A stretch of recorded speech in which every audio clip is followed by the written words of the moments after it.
Paradise sound like a paradox to me. Let's get to that. I don't even know what paradise is. Sounds nice though. Let's go get it then. Hey, Marco. Hey. Let's go, my friends. Hope everybody's doing good. Hope everybody had an amazing 4th of July weekend.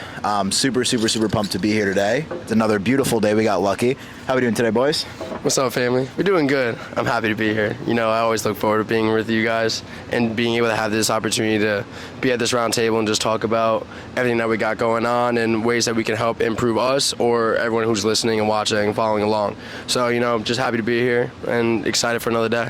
Let's go. I can't stop smiling right now. Yeah.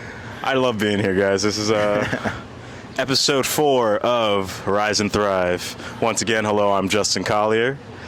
Justin Collier with 2 R's as the Instagram, or JustFitCT. And yeah, honestly, I'm feeling great today. It's been very hot these past couple of days, so I'm not gonna lie, I've been fighting some demons. Yep. And just to reintroduce myself as well, my name is Denzel Robinson. You guys can find me at DZFit_performance on Instagram, talking about lifestyle and habits coaching over there. Yeah, family, it's Miguel, also known as Miguel Frazeo, Migs, whatever you want. But yeah, let's get into it. I know we've been talking about some stuff as well while we were coming in before, and I think topic today is going to be kind of getting over distractions, how to deal with distractions, and kind of being courageous enough to continue pushing through all of these distractions that we got. And it's just day-to-day lives. Like, it's so natural to get caught up in the moment or to procrastinate or distract yourself or see stuff and being so much content in your face 24/7. It's just how we going to go about that and push through it, stay on top of our goals, and keep improving every single day. Sounds good. So I was actually looking through, a word book today, and I actually divvied up a whole bunch of words to put in a hat. And the one word I pulled out of that hat was courageous. And, how can we be courageous? What does it mean to be courageous, So what I was going to share was a nice experience of just being courageous through distractions, like Miguel was saying. And, today, or not today, this weekend, there were a lot of distractions for sure. It was obviously 4th of July. People had parties, things like that to go to. And there were a lot of temptations to either drink, to smoke, to get yourself caught up with girls, senses like that. And, there were a lot of things I needed to fight through, especially for me. I mean, this is me going over my experiences. So, I had a big 4th of July party, and we were just trying to invite, me and my brothers just trying to invite everybody we can to find on that list. So there were a lot of beautiful girls who showed up with a lot of drinks, and it was very distracting to kind of keep your head on a swivel, especially through those moments, because, everybody just wants to have fun. It's the 4th of July. Everybody thinks just because it's the 4th of July, you gotta let loose. You can get drunk with your boys and your girls and stuff like that. But your boy stayed strong. I only had about 2 drinks. 2 drinks that whole entire time. And it was fun. It definitely was fun. But the whole thing about it is you need to be courageous through those things, because what it means to be courageous is to honestly fight through your temptations. You need to have that courage. You need to have, you can't really use the definition of it, but, you need to have that sense of belief that you can fight through that type of distractions. So for me, it was really just kind of making sure that I stayed true to myself and not smoking, not drinking, and really just having a good time without having those type of, temptations. So that is the biggest thing for me, where I felt courageous because I stayed true to my own beliefs and my own goals that I really wanted to get accomplished. That's awesome, man. I'm happy that you shared that. And that just goes out for anybody that's listening right now. Like, remember, there's certain parts of the year where it's unavoidable. Like, you're gonna be going out, you're gonna be doing stuff, and just be aware in those moments, right? Just really take time to really, be grounded in the thing that you're doing. and just know and understand that you are in control of that situation. Whether you think you are or not, you have full control over the decisions that you can make there, right? When you're with your family, friends, whoever. And so to add to that, 4th of July was crazy. It was a great day for me. I was very busy. I moved around a lot. I went to 3 different events. There was my first event at my family's house, and then the next event I went to Justin's, which was awesome, like he just said. And then I went to my other good friend's house as well, who I grew up with in Westport. So it was a good time, but one thing I do want to share with that is when I was at my family's house, like I said I was going to leave at a certain time, and it was hard, right? I wanted to get a family picture with everybody together in it, like, and it was like, come on, stop, like, don't get the food yet, wait, like, you know, you're like trying to get everybody, and there's a bunch of little kids running around everywhere, so after about like 30 to 45 minutes, I finally was able to get the picture and like get everybody together, and it was well worth it. It was an amazing time. That's awesome. And I got to see so many people also that I just haven't seen in like years, which was great. But you can even attest, Justin, right? It's like I was like, hey, I'll be there in like 45 minutes. I just got to wrap this up in the next 5 minutes. And then 30 minutes later, oh, dude, sorry, I finally got the picture. Like, you know what I mean? So just remember, guys, like, don't beat yourself up necessarily on days like that where things are crazy, but just try to stay in control as much as you can and try to stick to things. There was at least like 4 times you texted me saying, I'm going to come at this time. I'm going to come at this time. All right, I'm going to come at this time. And then he just had to make sure that like he was going to get there. I was like, dude, our party's going on till like, well, it started at 12, going on till whenever. So I was like, bro, just show up whenever you can. That's it. He showed up at the perfect time when like everybody was literally just hanging out. So it was cool. It all naturally works, right? It all works in our favor. You know, everything happens for a reason. Everything works out the way it should be. Yeah. So it's all good. But like, to go to your point earlier, you said when all these distractions are coming up and focusing on the stuff you can control, I think when you're so focused on a certain thing, it helps you like stay happy. You're not looking at other things that can distract you. So when you really lock in and focus on whatever you have in front of you, it's like you're like, for you, right? Being in for you as well, when you're at the party, you're focusing on the people there, you're focusing on building the relationships, building and spending the actual time and just being genuine in the moment, having a great time, laughing with your boys, like hanging out and just having a good time. So you're focused on all of that, and during that time you're not thinking about, oh, I gotta pay my rent, oh, I gotta go do this, or oh, did I do, it's like you're so focused on having a good time and being in the moment that it can help you so much, like not get so distracted easier, right? And when you get to lock in and know exactly what you want, it's all right, whatever it is for homework or my workouts or my journaling or whatever you're doing or your work, it's you dial in, you focus on that. You're not going to have these other outside noise distracting you. Granted, it's so easy enough to, I don't feel good, let me move my chair a little bit, and then you're like, oh, what's outside? And you start spacing out. It's so easy to do that, and everyone can attest that, and I'll be the first one to say that I get distracted the easiest, right? I see something happen outside, I'm focusing on it for the rest of like another hour.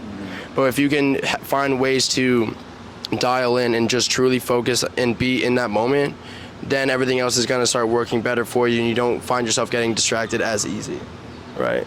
I can definitely agree with that, just because a lot of the times when you're focused on one task, you know, people's attention spans aren't as good as they used to be. And, you know, you'll be doing one task, but then when you're doing that one task, you'll see something out of the corner of your eye and you're just like, oh, wait, I got to go do this, or I got to go do this. And then you go and do that other task and you're like, oh, wait, I got to do this again. And it's just like, you know, you can't be jumbling around from each thing. You want to be focused on one single task at hand, because distractions can put you off and then hinder you or also hurt you in the process of getting to your goals.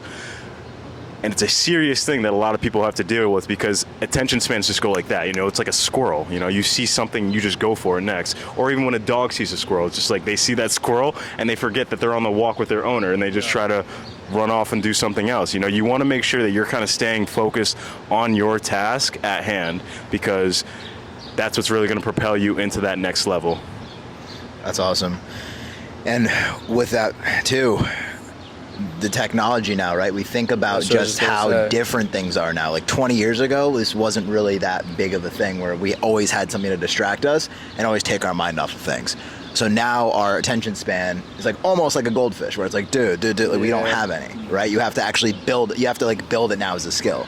Like as we were kids, right? We used to run around neighborhood, Bike everywhere. whatever. But now it's like, you know, you're not as active. You're just kind of always using your phone. Yeah. But it never leaves you, right? So you're 100%. always It's a looking, part of you it's now. hard to be present, and then you notice people. Like Exactly, and then social trying to stuff. create those times to really dial in and focus and put your phone away and just lock into the moment of what's going on around you, then you like can kind of, it's like a sense of like feeling free almost, where you like have your phone away and you can really detach from like what's going on. Because like you said to your point, technology, how often are we caught up with the news? How often are we caught up with Instagram and what's going on, or this influencer, or what that person said, or even reality TV shows?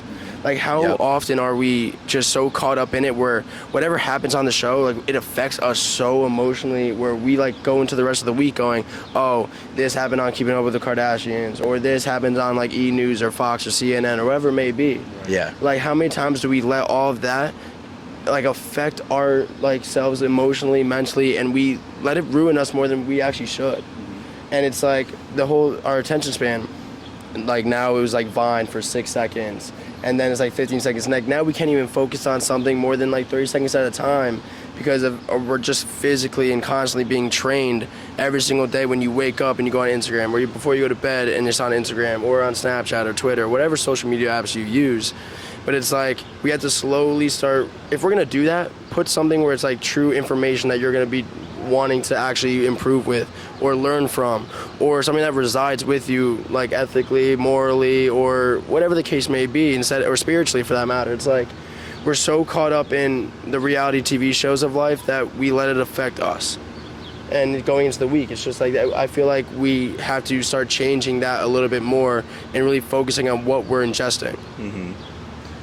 I 100% agree, because I've been getting, ever since I've been getting more into the videography, you know, photography, things like that, I've been learning kind of techniques to attach or to like engage our viewers. And it is surprising, guys, people can't even watch a video for 3 seconds without being attached to that video. So constantly, like for me, when I'm creating like workout content, I'm constantly switching up angles every 3 seconds, because if it's not something engaging for the viewer to watch, they're just gonna swipe, they're gonna do this, they're gonna get distracted by something else, or they're just gonna be like, I'm not interested in this. And so yes, we go back to the point is where, you know, people's attention spans are literally like a goldfish, and you need to keep them engaged somehow with just 3 second clips of, or not 3 second clips, but 3 seconds of every single clip in one video of a different angle. So they're always kind of keeping engaged with our content. So, you know, I do fully agree with like social media. It's very, very hard to kind of keep yourself engaged when, you know, you're thinking of a specific topic, or excuse me, where am I going with this? It's very hard to keep yourself engaged to specific topics when it's not always changing an angle. For me, at least, that's just what I've noticed. Instant gratification that we get from this. Yeah, and just a quick tip for anybody watching this too. Remember, like, you have the ability to improve your level of focus. So when you have all these distractions, you still have the ability to focus and lock it in. For example, I'll use a work example, right? If you're at work, you're working at a cubicle, you're working in an office, and, you know, or whether even you're at school, right? You're in school, you're working at your desk, everything's going on. You got your phone on the table in front of you, right? Well, if that phone goes off, right, whether it's just a text, whatever, automatically you're getting a signal, okay, I need to check that. And it could be 100%. something important, and it could be this, and it could be that. Understanding that that's not necessarily the case, and the second you pick up that phone, you already know you're going to be on that phone, not just for that message you got, But to but for check about other stuff. 3 to 4 to 5 other things you're going to go check. So just pro tip in general, literally turn your phone off and put it away. Or if you're scared about turning your phone off because of an emergency, Do not put disturb. it somewhere. First off, yeah, do not disturb, but put it somewhere where you're not It's out of going to reach. see it. It's out of reach, it's Yeah. out of sight, it's out of mind. So I got a question for both you guys, right? So what would you say like your biggest distraction is? Sometimes, like, obviously we have the phone that we have it when we're working or doing whatever, but like outside of that, like what would you think your biggest distraction is, and how are there ways that you've been either dealing with it or creating ways to improve those distractions in your life? So my biggest distraction, and I think it's definitely the most obvious. It's my phone, and like Denzel was saying, constantly when I go on my phone to check one thing, I'm over here going on Instagram, I'm going on Snapchat, I'm going to check other things like that I've just posted about, I don't know, literally 5 minutes ago, just trying to check who's looking at my story, who's doing this, who's doing that. And it's probably the worst habit that I have right now. But a big thing that actually helps me out a lot to get rid of that urge to do it is to meditate. I take about 10 minutes a day, every day now, to meditate. And when I put my phone away, I put it on Do Not Disturb, I'm setting it up on the charger, and I just sit there with my own thoughts. And what I do is I'll breathe in for 6 seconds, hold my breath for 6 seconds, breathe out for 6 seconds. And constantly what's just going through my mind is counting. I'm just counting each time. And then once I'm getting used to that, it's about like 5 minutes in, I'll start to think about my thoughts. Good thoughts, bad thoughts. When the bad thoughts come in, I start to just filter those out. And when the good thoughts come in, I start to just, why am I thinking about this? What's the importance of this? Or how is this going to help me? And a lot of the times, that meditation, after it's done, I don't even feel inclined to go on my phone anymore.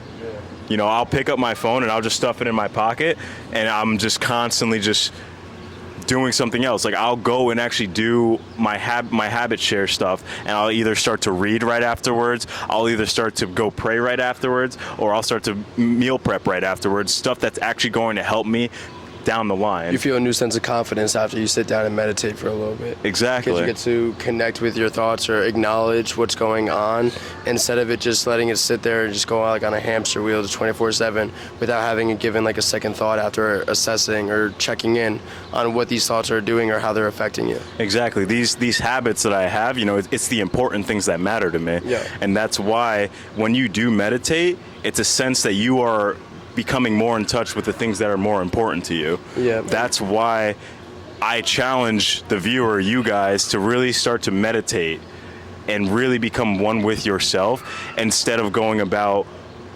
distracting yourself, looking at stuff that doesn't matter, looking at what other people are doing that don't matter to you. Yeah. It's like people are always people are always constantly trying to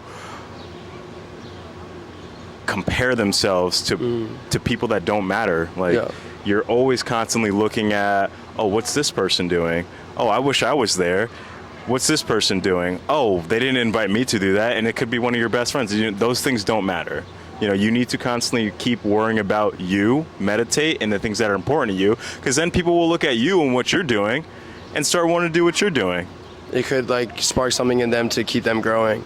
So to bounce off that, right, my question for you, a follow-up question to that is, what are these biggest repercussions that come up from all these distractions? What do you think is a big repercussion, or something that's going to affect you in the long term from all these distractions?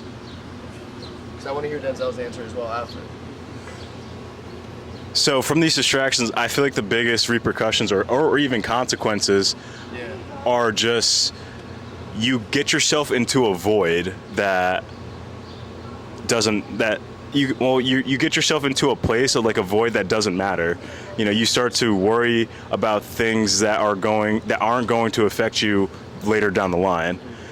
So a lot of the time when I'm getting distracted on my phone and stuff like that, I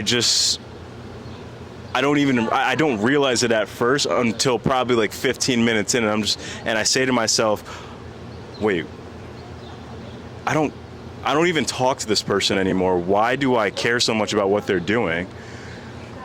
So I feel like the biggest consequence of that is just not being focused on yourself. Essentially, yeah. Yeah, so to answer the first question, too, that you asked about what's your biggest distraction, for me, I would have to say it's the phone, right? Because, once again, I have to work from my phone as well. And so when you do that, you have to have an ability to, filter things out and to not get sidetracked. I still get sidetracked every day. Right. That's why on the habit share, I literally put 1 hour of scrolling max. And I what see I that meant by too. that is like, okay, 1 hour of scrolling max. That doesn't include the time that I'm like actually uploading something to Instagram, right? Because what I actually did was I put the limit. If you go to your settings in limits, your iPhone, yeah. you can go to limits, and I set a 1 hour limit on Instagram in general for the whole day. So the second I know that I'm hitting my limit, right, or it gets close, like I know, right? Yeah, So it gives you just like a reminds me. reminder So I'm saying like, 5 okay, well, minutes guess left. what? Like now I know if I can't beat my brain, I can definitely beat this because it's literally telling me like you don't have time. So boom, put it aside, and then when I go to make my post for the night, boom, make my post for the night. We're good to go, right? And then the next thing about how, like, what are those effects that you have? Yeah, from the repercussions distractions or and repercussions? consequences or. So if I'm distracted on my phone, right, and I'm spending, an hour plus just like scrolling, whatever it might be, you're gonna end up losing that time that you could have been focused on something else. That's the biggest thing. Like, there's a bunch of tasks that ideally I want to get done every day. That's gonna move the needle forward. But if I'm constantly just sidetracked and looking at my phone, what that's going to do is it's going to start a certain loop in my head of, okay, if I can be distracted over here, it's okay, right? The longer I stay stuck in there, the more okay and acceptable it is in your head. So I try to limit it as much as possible. And the second I realize no, I just immediately lock my phone and then put it to the side, right? I just immediately have it locked to the phone, put it to the side. And it's funny because this is also a trick, right? So besides just getting it out of sight, which is the best option because it's out of sight, if you still have it with you, need it, notice, like if you pick it up and it's right here, that'll be easier. If you put it across the table from you, that's gonna give you that extra 2 seconds to be like, oh, wait a minute, I'm not supposed to do that right now. Because if it's right here, boom, boom, you're in, you're locked in, you're done. Toasted, taken over. But if you have it over there, or if you have it in a zipper, in your bag, in this, in that, Put it like in then a it's like, Ziploc okay, bag well, in your literally, drawer. like, dude, what am I doing? It gives you it, right? It literally makes you laugh because you're like, wow, I literally was not in control of my head for that But it's much so time. like And it's it so catches you. quick because it's just like natural for us to, all right, I hear my phone buzz, let me go grab it, like let me go look at everything. When it's like, oh, you hear a phone buzz and it's out of sight, all right, I'm still gonna go grab it because it's just, even if you have it in a Ziploc bag, like in your drawer, in a backpack, like in your closet, like some crazy. But it's just so quick to be, it's just because we're just so trained to be on our phone or to look at social Conditioned, medias or to look at anything else. Yeah, and so just to finish that point off as well, like, once again, if you take control over your phone and that stuff, like, you're taking over a lot of control. Like, you're helping yourself out a lot. 100%. And Justin, I want to touch off that point that you mentioned before about like the long term, how it's going to affect you. Because I think something that I heard as well as like I firmly believe in as well, it's like the moment and what we all are backing here is we're doing something that we said we were going to do because it's going to better us, and we know the future us is going to be so grateful that we took these first steps. Yes. Right? So it's a matter of like working backwards from it. And we know that we're not going to want to do certain things like going to the gym, we're a little sore, we're a little tired, or whatever the case is, but everyone still goes there to train, and they're going to suffer a little bit while they're in there because it's uncomfortable, it's not what you really want to do, because it's so much easier to sit in bed and watch a movie, scroll on TikTok or Instagram, whatever there may be, when it's like, all right, now you're suffering a little bit, because if you stay in bed, right, you're going to wake up the next day going, damn, I really wish I went to the gym. Or damn, I really wish I read or journaled or did whatever it was case that was going to help improve you for that day. What you said you were going to do. Right. And then now it's like, all right, you're suffering a little bit, you're at the gym, you're tired. Well, guess what? You're going to be so grateful that you left because you got the extra reps in, you got the good sweat in, you were breathing a little heavier than you would have done just laying in bed. And your body's going to be thankful for it after because you're getting stronger every single day. And that's what we have to keep training our minds to keep getting stronger, because the mind is the muscle just as much of our bicep, tricep, legs, whatever we want to work out for the day, right? So I think the fact that suffering or embracing the suffering is what's going to help everyone kind of like, all right, listen, we all know that we want to be able to be the best possible version of ourselves. We're going to suffer along the way. We're going to have bad days. We're going to feel sick. We're going to feel tired. But being able to know that before you take on these first steps is going to be so helpful, because if you want to grow your legs, you want to grow your chest, well, you're going to have to be sore. You're going to have to work yourself, and there's going to be days you're like, I really can't like lift up my arm today because I'm working so hard. Well, that suffering that you're doing, a year from now, you're going to look back and you have the dream body you want, and you're like working towards it every single day. It's like, wow, I'm so grateful that I embrace that suffering to keep me going. So when we are distracted, right, it's embrace that moment, because then you're going to be able to keep powering through it and know that staying disciplined is going to get you to where you want to be in 5-10 years. Like, have that future self. And Matthew McConaughey said it perfectly when he like got his awards. My role model is the 5 years version of me. Mm-hmm. In 5 years, that's my role model, because I'm taking all the steps now to get better, so that way 5 years from now I can look back and say, thank God I did all that, right? So I think having those like embracing the suffering is just so huge to keep growing and keep bettering yourself and seeing the life you actually want to live and live the life you actually want to live. And that just brings us back to the accountability and discipline part of your past self. You know, when you set these goals for yourself, like I said in episode 1, when you set these goals for yourself in the future, you need to stay disciplined to your craft, to your grind, because you knew in the past that it was going to help you out in the future. It was going to make you into a different person in the future. And that's so, so big to have that self-awareness, to know that, or not self-awareness, but self-control, to know that you need to stay true to yourself, true to your discipline, because that's really the only way you're going to accomplish any goals that you want, that you have set for yourself, like emotionally, physically, mentally, anything like that. You need to stay disciplined. And so think about it. Wherever you are when you're watching this right now, you are a sum of all the past things that you've done, right? And just think about the past couple of years of what you've been doing. That's why you're in the exact spot you are now. So once you put that good foot forward and you decide what it is that you want to do, what you want to focus on, now you're moving towards that new self. And as you keep leveling up the bar, you're going to be changing constantly, right? And then you're going to look back in a year, oh wow, things are starting to change, right? Because at first, a couple months go by, right? Things aren't really that different. Like, things haven't changed yet, right? You're doing the actions, but things aren't really changing. But then you fast forward a year, 2 years, 3 years, where most people will fall off at that point. All of a sudden, you're looking around. Now the new place you have is a little bit nicer. You got a little bit more space. You have a little bit more freedom.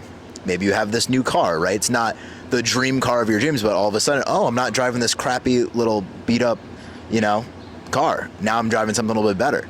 But it's just little things, little upgrades. It doesn't happen quick, but all of a sudden, a year, 2, 3 years go by. I can almost promise you that when you reevaluate and look back in 2 to 3 years prior, you're going to be shocked at like, wow, a lot has changed in that much time. 100%. And I think it's just having those check-ins all the time, either monthly, weekly, daily, yearly, whatever it is, like set, like quarterly evens, like set those times to have those check-ins, because how many times have we all gone back, and I know I've said this before in prior episodes, how many times have we said, oh, I'll be happy when I have this? And it's like sometimes we get so caught up staring and focusing on the top of the staircase when we haven't even taken the next step yet, And it's like, and this has happened for athletes all the time, and I know I tested it countless of times. When you're in a playoff tournament, you're in a bracket, oh, well, we're going to have to play them in the semifinal, and then we got them in the final. We didn't even play the quarterfinal yet. We didn't even win this game. Like, focus on focus on the actual next step. Like, the next game is always the most important game, because that's actually the game that you're playing. You can't focus on a what if or a scenario, because sometimes sports could be unfair where the better team doesn't win, right? And you're already so convinced that you're making to the semifinal when you haven't even played your round of 16 game yet. So it's focusing on that next step instead of focusing on the top of the staircase, and being able to look at your next foot forward. And I remember something where it was like, you want to just focus on taking each step forward, because as long as you're moving in a direction, you're going the right way, because you're going to figure it out along the way. You're going to learn from past failures. You're going to learn from talking and connecting with people. You're going to learn from past you. Like, you're constantly learning. Be in a state of learning, because then you get to change your story, You get to use different strategies. You get to constantly keep growing and evolving and learning from everything around you, so that way you can take these next steps and you look back going, all right, now 5 years ago I took these first couple steps and now I'm in so much of a better place. What Denzel said it was perfectly said. You're a sum of everything that you've done in your past life. Everything you are right now is because everything has happened to you in the past. If you don't like it, all right, well, the beautiful thing is you can change it right now. And what's that quote where it's like, if the best time to plant a tree is 20 years ago and the second best time is now?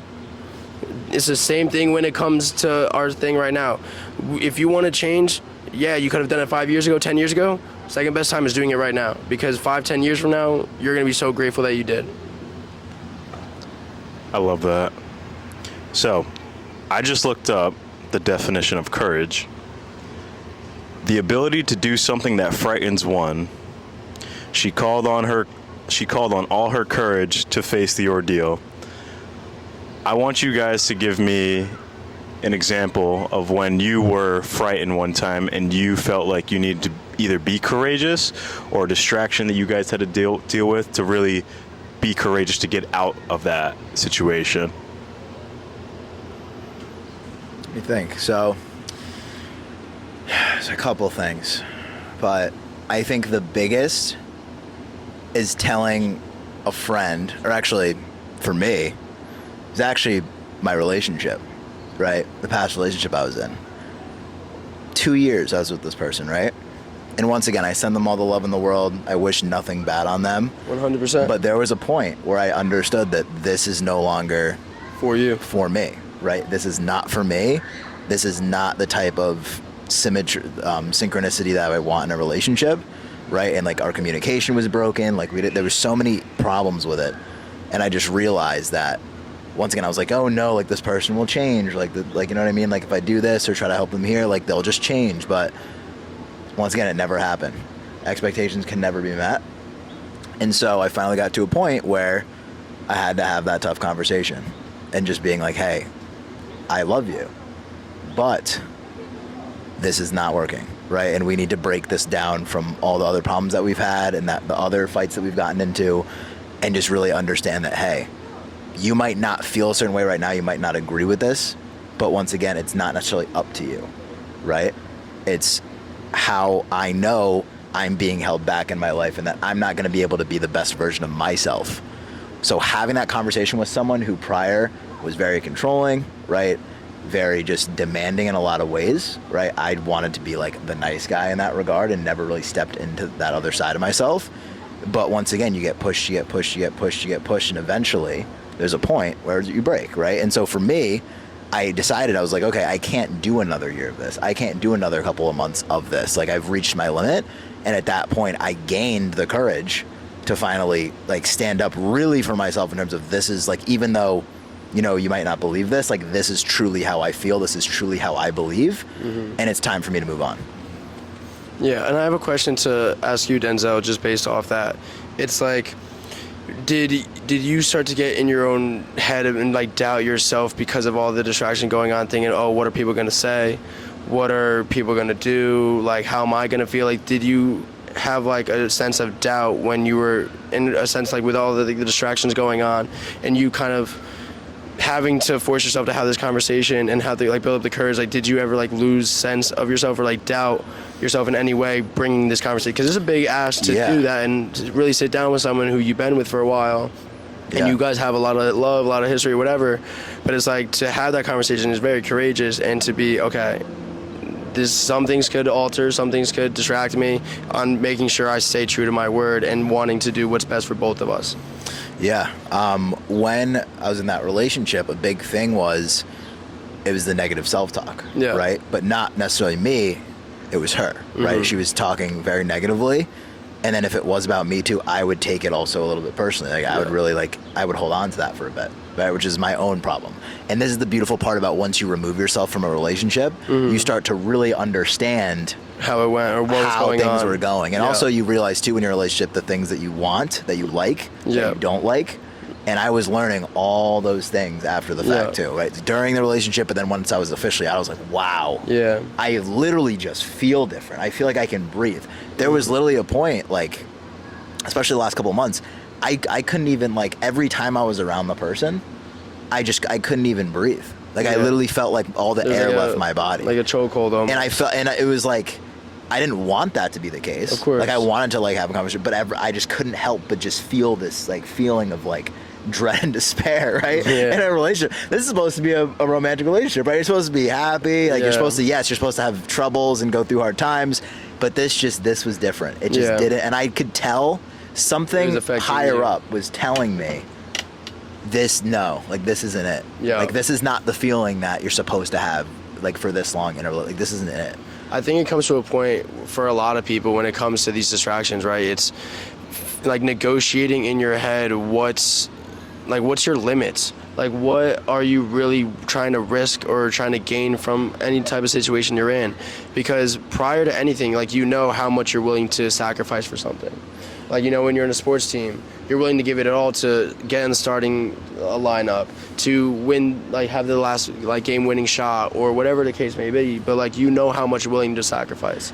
And it comes into relationships as well, or it comes into just your own self-improvement. Like, how much are you guys willing to sacrifice to get to where you want to be? And it's just having that check-in to realize, all right, I'm ready to risk this, sacrifice that, and if that doesn't match with me, then I'm not doing it. If it does, I'm all in.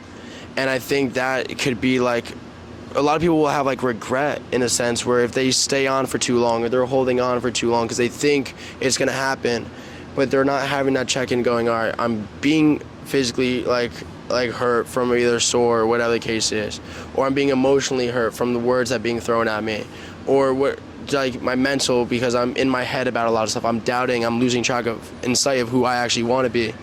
And it's checking back in to realize, all right, am I really ready to sacrifice all of this to get the stuff I want and to gain or risk or receive anything in the long term? I think just having that is, and I know you can say better words than I can, but that's kind of what I'm feeling when it's just you're willing to give all in so that way you don't have to worry about, because that's just going to ruin the rest of your life if you sit there regretting on the steps you didn't take. You know, and I think obviously you can say a little bit better than I can. No, that's but not. I think that's more or less like great. the gist of what I'm getting from it, where it's knowing how much you need to sacrifice and having that self-talk to be, okay, I'm ready to negotiate. This is my price. This is what I'm paying. Yes. This is what I'm going to risk, sacrifice, everything else. If that doesn't align with me, then I can't go all in. And that's so big for you because you got to that point in your relationship where, oh, all right, this is past of what, this doesn't align with who I am anymore. Wish you the best, but I can't do this anymore. I can't go all in because I know years down the road I'm going to regret all the stuff that I couldn't do. And I don't want to have that look on you. I don't want to resent you. I don't want to do anything bad, but I'm doing what's best for me. That's amazing. That's amazing. And I need to add to that too because of what you said before. I just wanted to also finish the distraction piece of it, like with the relationship. So for any of you out there that are in relationships, right, it's super important. You have to be communicative in terms of the time you're going to need for certain things that you want to accomplish, because once you really know your goal and you understand the time commitment that it takes, that's a big ask for another partner. So you have to make sure that they're aware of that, right? At the time, I was working my job and I was working a lot, but that was also a problem to my significant other, right? So then that was something that was kind of a conversation, like, and when it would come up, I'd get like super annoyed about it, right? Because it's like, how many times are we going to talk about this when we already know this is what it is? Right. So understanding you guys before you really commit to anything, like having those deep conversations with that person that you're potentially interested in, of saying, hey, I really want to make sure, like, you know, I'm not wasting your time and you're not wasting my time because this is my goal. Like, this is what I want to accomplish. And like, we could live the best life X, Y, and Z, but like, I need to work on myself right now and it's going to take me some time, right? And if you're along for the ride with me and you're able to support and I'm able to support you in this way, like, great. And so just like another thing was like saying no. When you're in a relationship, dude, it's tough to say no. You want to make that person happy. And so you feel like every time you say no, like they're going to like just be super, super upset. And like the last thing you want is for them to be upset. And so you're like, well, no, I can take some time to do it. And what did I notice that happened, right? I started falling back with all my other stuff because I couldn't properly prioritize everything. I just kept trying to make sure that like this person was satisfied. So that's what I wanted to just add to that, is like, when it comes to the relationship point, like that's, yeah, it can get stressful. Honestly, I do agree with that too. Saying no is a big, big part of setting your own boundaries. because it's important when you're in a relationship too, is to set your boundaries so they know what not to cross. You know, There's nothing wrong with that either. There isn't. It's I think that's healthy to do that. It is a healthy thing because they know you better, and they respect you a little, and they respect you more.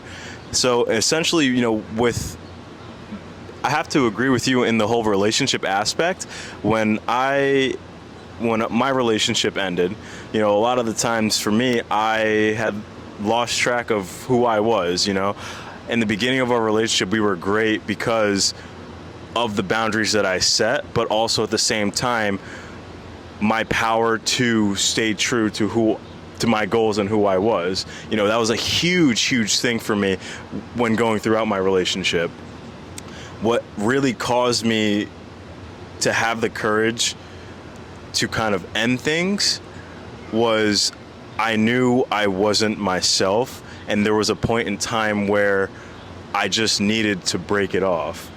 You know, I remember hearing that, like seeing, or at least seeing this video where a guy was talking about God will literally hang something in your face for so long, and you will sit there battling your thoughts constantly about what you should do, but he's gonna hang that situation, that bad situation, I should say, until you finally realize that you need to make a decision for yourself, not for that individual, but for yourself.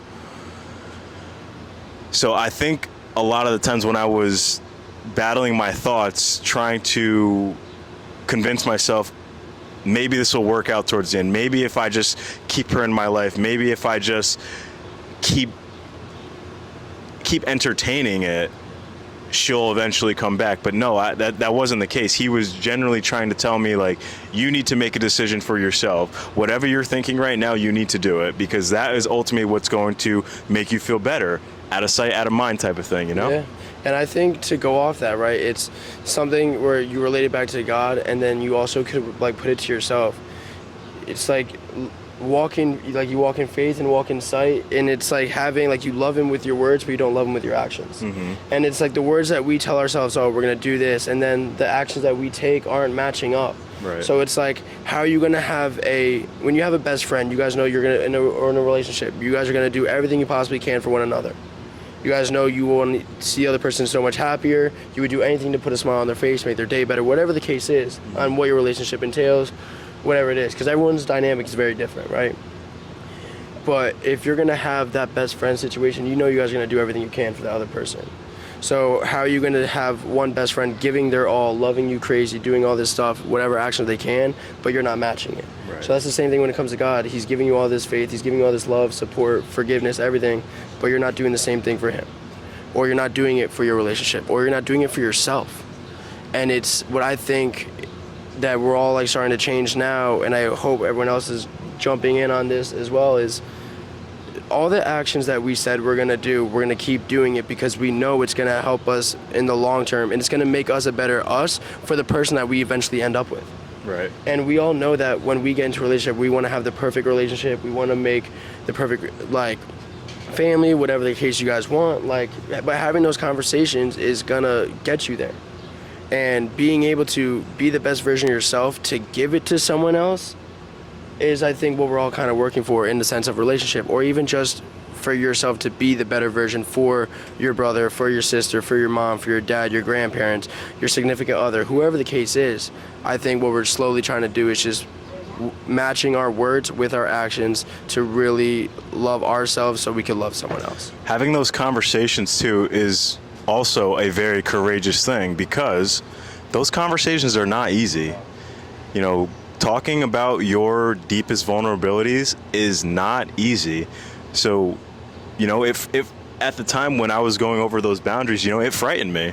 It frightened me so much because I didn't want to hurt the other half. You know, this is someone that was, so to me, at least at the time, I thought was going to be my wife, you know?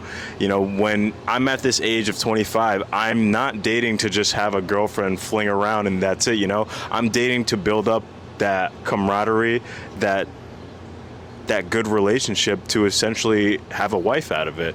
So, you know, it's it takes a lot of courage to have those conversations, because you don't know what that other person's going to feel when you start setting those boundaries.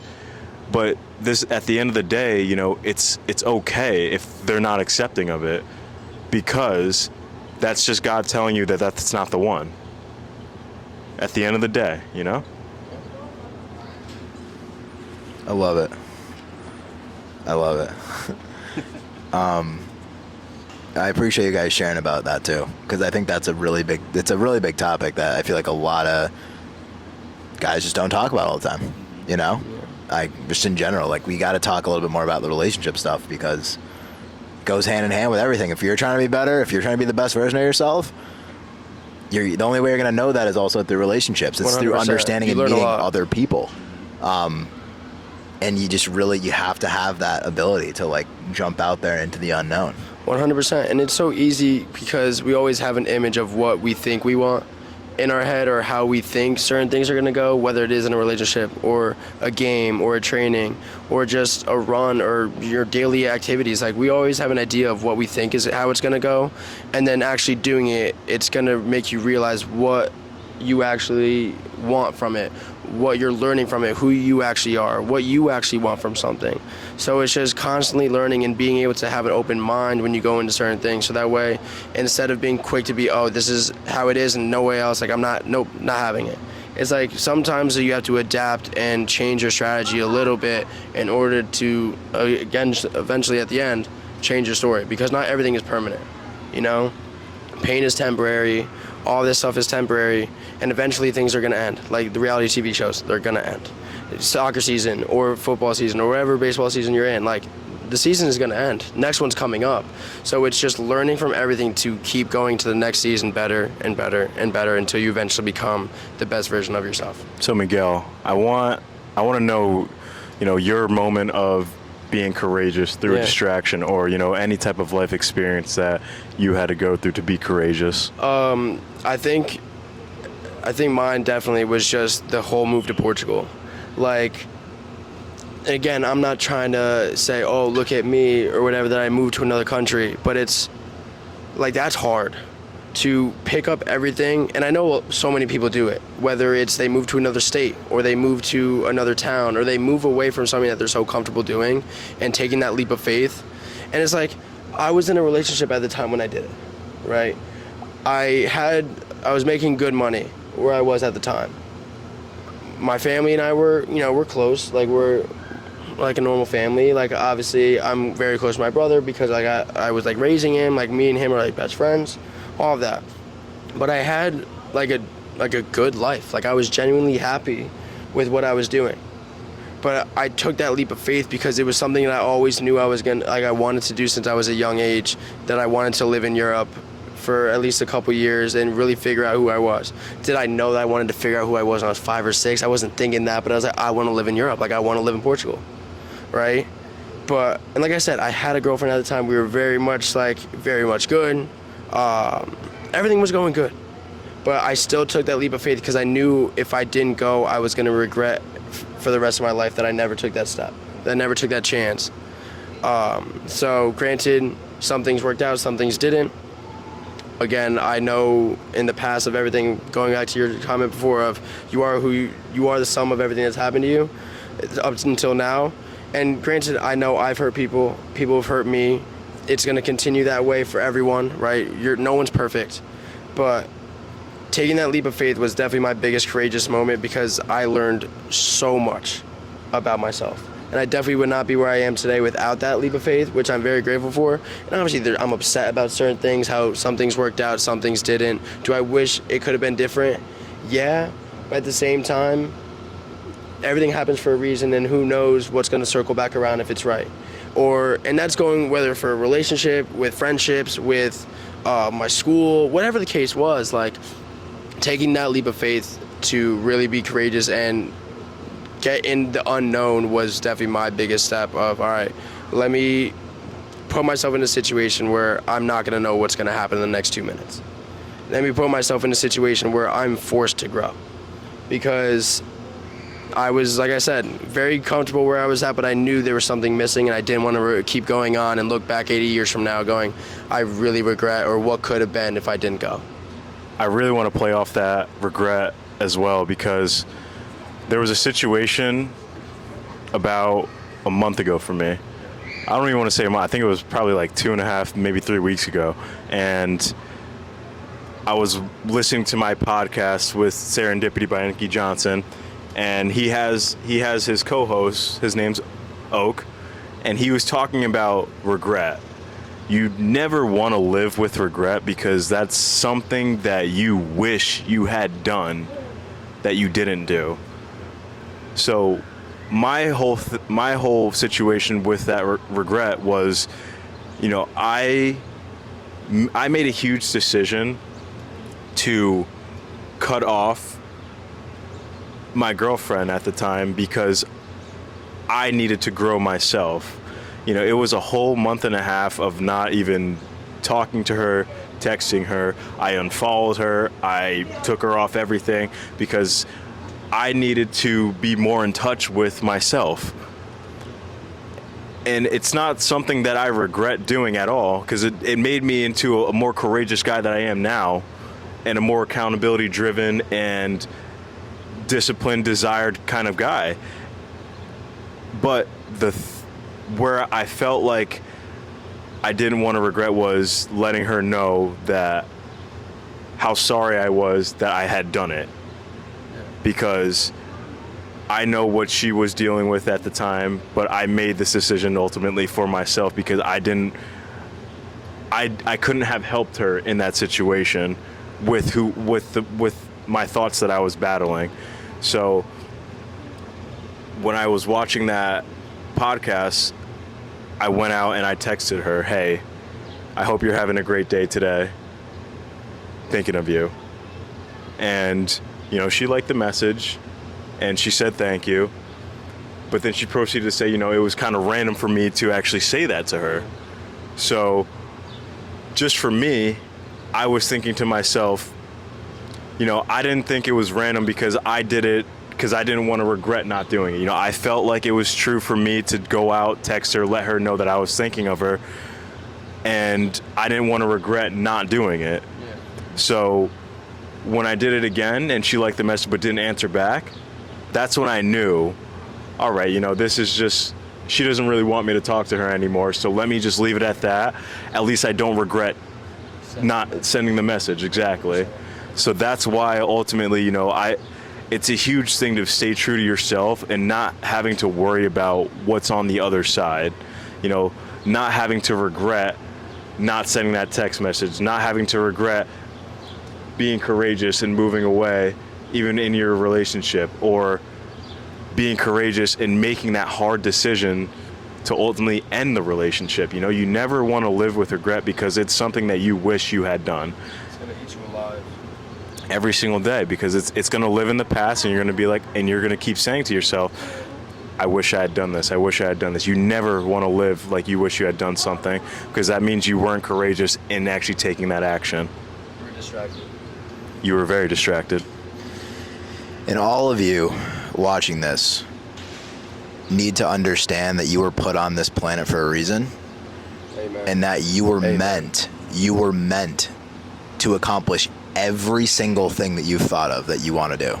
Every single thing that is, you have been meant to do. You've been given the opportunity to start building towards it. It doesn't matter where you're starting, it doesn't matter where you are, but as we've talked about today with the distractions, understanding that once you start to put those distractions side by side and you start to conquer those different distractions, you're going to be able to get to where you want to go. You're going to get to go to the promised land, right? And when you do that, everybody else gets to watch and see, and then you get to inspire those around you as well. And that's a powerful thing. I would much rather do that and fail multiple times, and then eventually get what I want, versus staying in the same place for my entire life with very minimal change, very minimal growth. And then just always wondering, what could I have done? Could I have actually done it? And bring that to your grave. Could you imagine on your deathbed? Let's fast forward a little bit, right? So now we're 90, maybe you live to 80, 90, and you're just lying there, right? You got your family with you, right? Hopefully you have family with you. You started a family. Maybe you didn't start a family. Maybe you don't have a lot of people with you, right? But these are all things to seriously think about, because there is going to be a day where you are on that bed and you're going to want the people around you that you inspired. And can you imagine how magical that experience is going to be when you're old, when you've done something great with your life and when you've truly been able to apply yourself in life and you've truly been able to understand you as a person? Because I can promise you right now that you're watching this video and you're probably asking yourself, I don't necessarily know who I am yet, or I think I know who I am, but I can promise you, no matter who you are far from it, right? And there's always more to learn from it. So take that with a grain of salt, right? In terms of understanding that you have the ability to change your life. Amen. And you're going to be happy, very happy person at the end of the road when you decide to take that leap and take that faith. 100%. And I think that's just beautifully said. And I think it's just about leaving a legacy, right? And for everyone who is like faith driven, right? You don't want to get to God's gates when you're in heaven and he shows you what you could have been if you just took that next step to try to improve yourself and embrace the suffering a little bit more. You do not want to be at heaven's gates going, oh, this was actually your life and this is what it could have been. And now you're sitting with all the regret and everything else you could have done if you just took the steps today and start right now to keep going and keep growing and being the best possible version of yourself. So like I said, what Denzel said perfectly, you're at your deathbed. Everyone else is around you at your funeral, celebrating the life and the legacy that you've left behind. And then you go to heaven's gates and everything that you've lived is the exact same thing that you see before you walk into heaven. And that's obviously for all my faith-driven people. If you're not, well, you, again, want to leave that legacy to have people talk about you for years to come and how you've inspired them, how you changed their lives for the better, and how great of a person you become to be, you know? A wise man once told me, a man's life is not about his own life, it's about the legacy he leaves and his family name. So it's so big that you make something out of yourself to actually live on with your family name, because that's all you got.